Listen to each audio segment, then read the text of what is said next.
Bugun 25-aprel va biz o'rtog'imiz bilan mana tog'ga Namanganga ketyapmiz.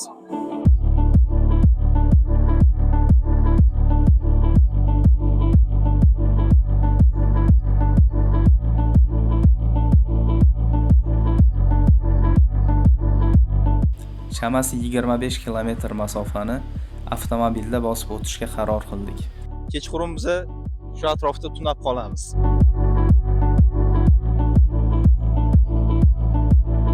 Hattoki bizga mashina taklif qilishdi.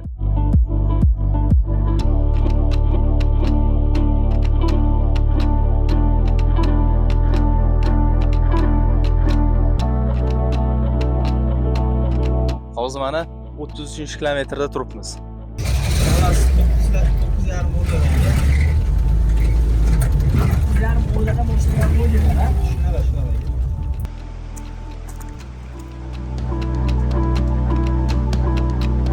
Ammo ba'zi bir sabablarga ko'ra jadvaldan chetga chiqdik va ortga qaytishga majbur bo'ldik.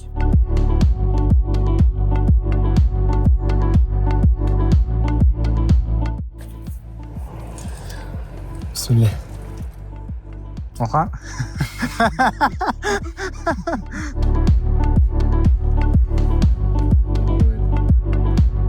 Başına qilganda endi.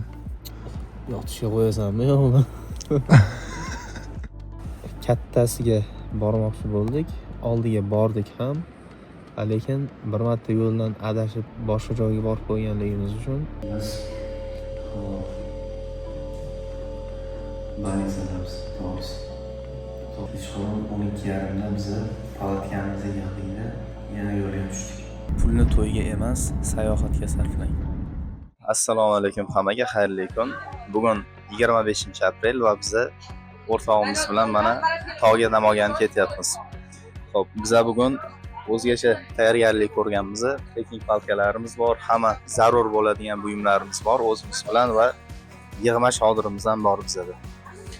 Xo'p, avvallari 1 kunlik trek qilganmiz. Bugun 2 kunlik trek qilishni reja qilganmiz. Biz bilan qoling.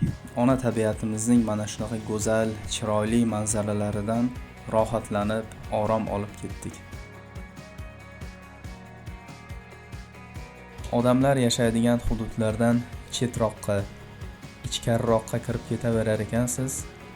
Toza havodan bemalol to'yib nafas olishga vaqtingiz yetadi.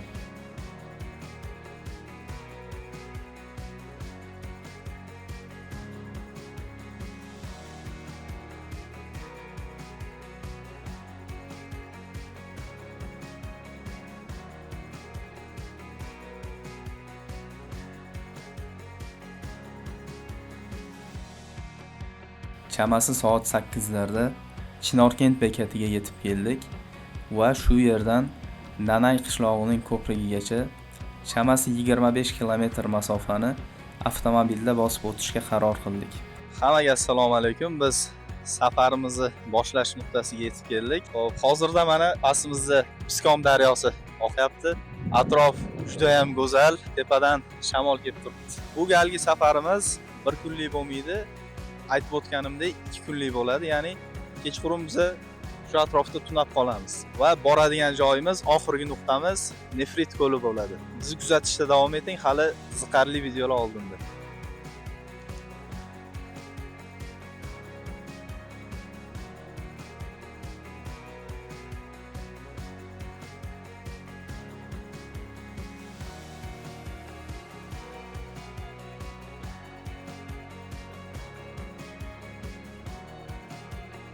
Sayohatimizni boshlaganimizga mana yarim soatdan oshdi va biz yarim soatda chamasi 2 kilometr masofani bosib o'tdik. Hozir Olonak qishlog'idan chiqdik. Atrof juda ham go'zal.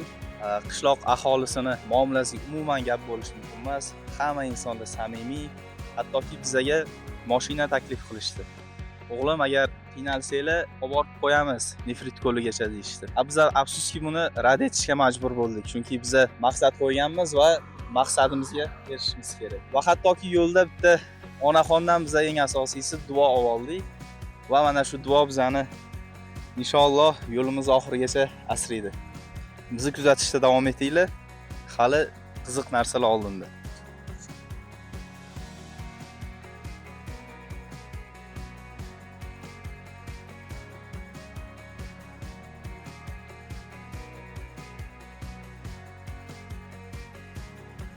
yo'limizda davom etarkanmiz, ko'zimiz bir chetda turgan kichkina do'konga tushdi va uni oldida avtobus bekati ham bor edi. Go'yoki kinolarga tushib qolgandek bo'ldik.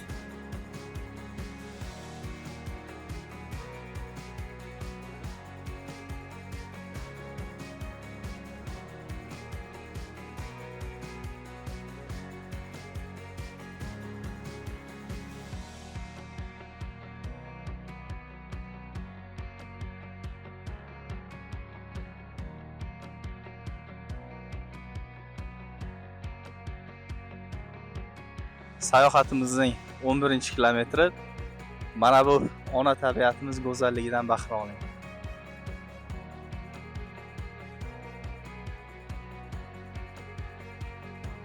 Havo isib ketganligi tufayli tog'dan oqib kelayotgan suv atrofida to'xtab, yuz-qo'llarimizni yuvib, ozgina dam olib, salqinlab oldik.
Yana bir bor assalomu alaykum hammaga. Biz yo'limizni 10-kilometrda boshladik. Hozir mana 33-kilometrda turibmiz. Bu degani 23 kilometr piyoda yo'l bosib o'tdik. Ahvolimizni ko'rib turibsizlar. Juda ham charchaganmiz. Yoqdan quyosh isib yotibdi. Lekin mana bu manzara bunaqa qiyinchiliklarga arziydi. Orqa tomonlarni ham ko'rsanglar, mana qorlar turibdi hali ham. Juda ham go'zal manzara. Nega endi bu yo'l tanladinglar? Do'st qiziq aka. Postga qachon boshlab qo'ydinglar? Bugunmi? Ha, bugun ertalab. Ertalab napoli nechiladi? Mana qancha vaqt bo'ldi? Soat 9:30 bo'ldi. 9:30 o'ylada boshlab qo'ydinglar, ha? Shunaqa. O'shandan beri yomonni buni mashina chiqmadinglar. Yo'q. Yaxshi kelibsizlar, ha? Ha, shunday. Narvani yurdik. Oyoqdan oyoq qolmaganligini bilib turman lekin. Bu yoqda tortib qolaram, tog'dagilar.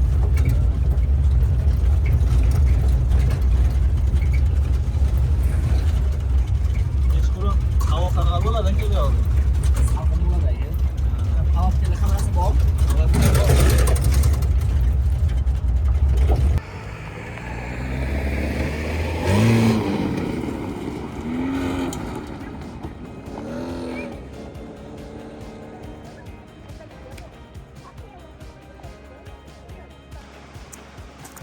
Rejamiz bo'yicha kun botguniga qadar Katta Nefrit ko'lining ikkinchi qirg'og'iga o'tib, palatkalarimizni qo'yib joylashib olishimiz kerak edi. Ammo ba'zi bir sabablarga ko'ra jadvaldan chetga chiqdik va ortga qaytishga majbur bo'ldik. Ortga qaytish jarayonida haqiqiy qo'rquv qanday bo'lishini o'zimizda his qilib ko'rdik. Chunki atrofimiz qop-qorong'u, bizdan boshqa hech kim yo'q va o'zimizga butunlay notanish bo'lgan joylarda yurgan edik. Chamasi yarim soatlardan keyin Kichkina Nefrit ko'lining tepa qismiga chiqib, toshlarning ustiga chodirimizni qurishga majbur bo'ldik.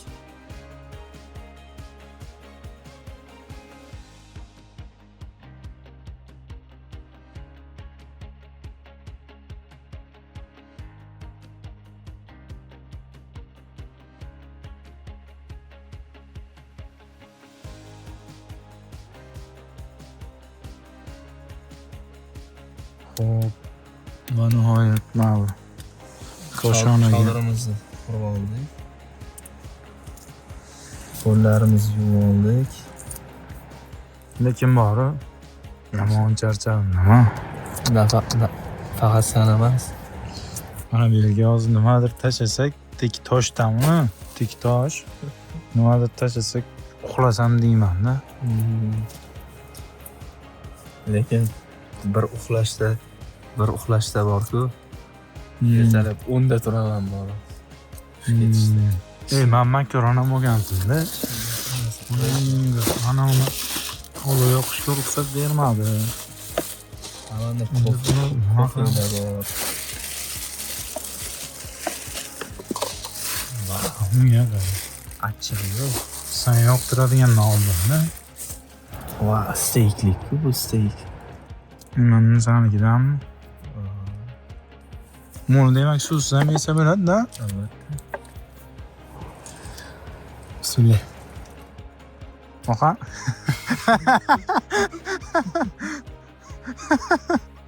Tuxumni ham charchagan. Yo'q, haqiqat kalbasa nimadirlar bo'lib ketgan-da.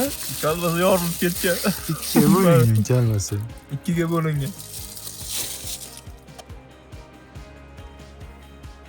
Olmaydi. Mana shu bizari koshonamiz. Koshona.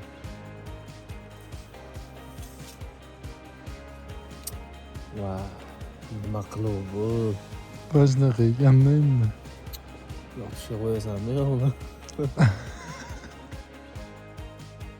Voy, charchab ketganman-ku, qo'ysang-chi.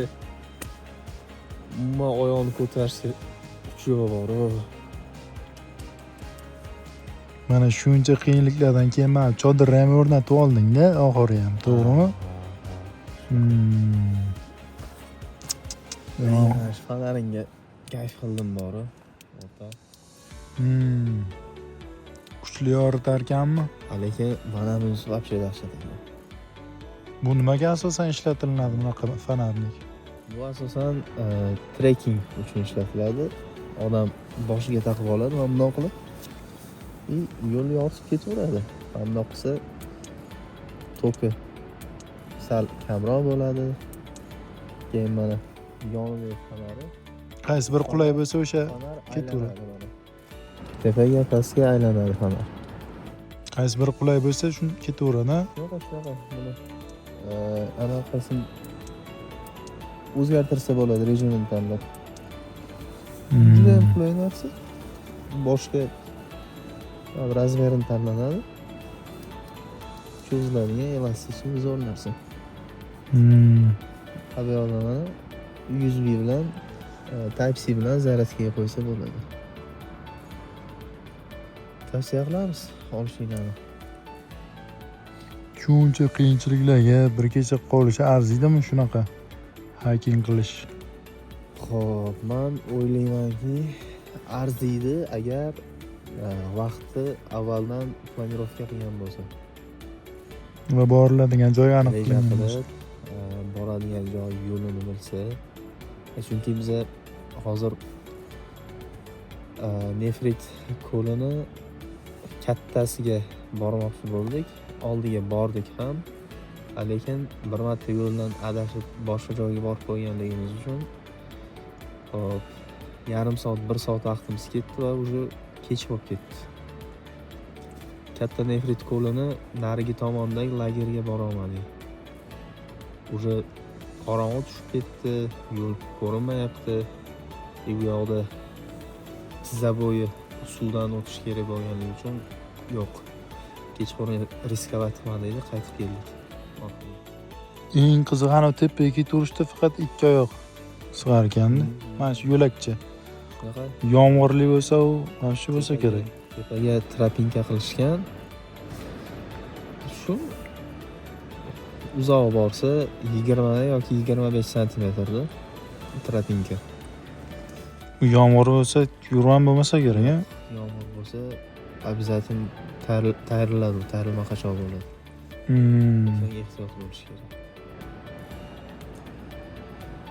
Shunaqa gaplar, lekin bitta plyus bo'lgan narsa anchadan beri qidirib yurgan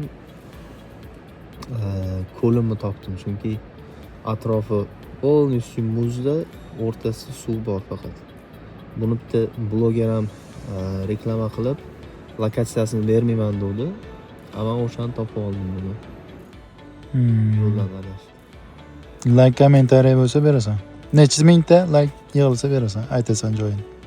Endi like 1000 ta bo'lishi shart emas. Mashina keldi. Yerga bora olmadik nargisiga. Kichkina aka. Ko'l. Tepadan daryo oqib keladi. Shunga qo'shiladi. Agar yotib qolish sharoit bo'lsa, ertalab kirganingiz ma'qul.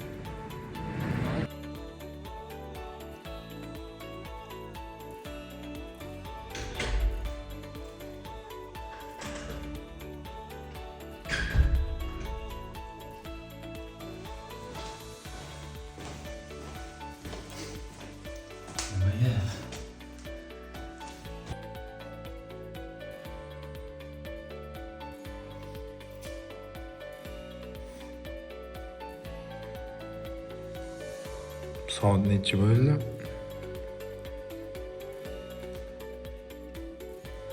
Soat 8dan 9ga o'tgan ko'rsatdim. Biz banizamiz, to'g'risi. To'g'ri. Skendayi banizam. Xo'p, qanaqa bo'ldi? Kecha kechqurun ular palakani qo'ydik. Shamol bo'ldi. Havo harorati juda tushib ketdi. O'sha hisobiga kechqurun soat 12:30da biz palatkamizni yig'dik, yana yo'lga tushdik. Chamasi 5 kilometr yo'l bosib politsiyaga keldik. Va tunib qoldik. Qishloqdagi aholiga, politsiyadan mana Farol akamizga ismlari Ikrom aka ekan. Samimiy minnatdorchiligimizni bildiramiz. O'zlari asal arishligi bilan shug'ullanayotganda, agar sizlarga sifatli tog' asallari kerak bo'lsa, menga murojaat qilsanglar, men ulardan ulardan beraman sizlarga. Yoqimli ishtaha. Yoqimli ishtaha. Ha do'stlar, shu bilan Nefrit ko'liga bo'lgan 2 kunlik sayohatimiz o'z nihoyasiga yetdi. Agar video sizga ma'qul kelgan bo'lsa, like bosing, kommentariy yozing va uni do'stingizga ulashib qo'ying. Ha azizlar, pulni to'yga emas, sayohatga sarflang.